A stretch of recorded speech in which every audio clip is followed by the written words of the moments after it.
There were two questions as a non-believer that I was asking of the New Testament. The first one was, can we hold the New Testament in our hand and say what we have is what was written down, or has it been changed? I've already looked at that in a number of segments, but the second question was even more important to me.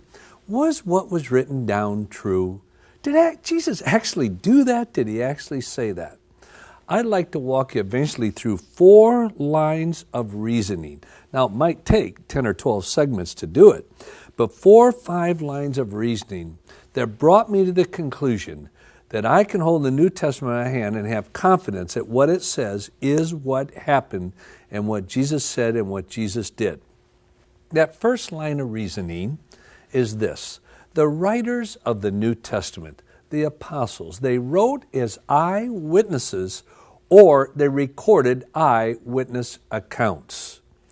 Matthew, Mark, and John in any court of law would be considered eyewitness accounts. Now, even though Mark wasn't, you say, what? No.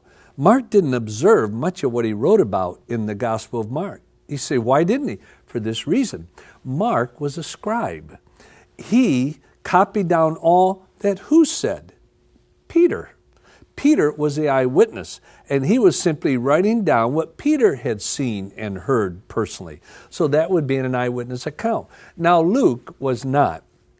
Luke was assigned to examine everything carefully from the various eyewitness accounts. You see, there were many, many records of what Jesus has said and did.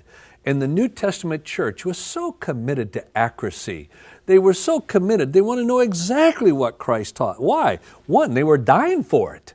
They wanted to know that it was the truth if they were going to give their lives for it.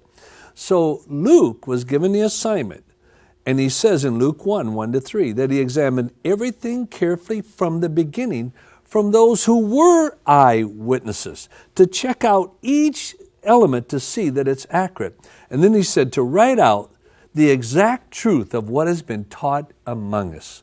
So Matthew, Mark, and John were eyewitnesses. Luke recorded his gospel from those who were eyewitnesses.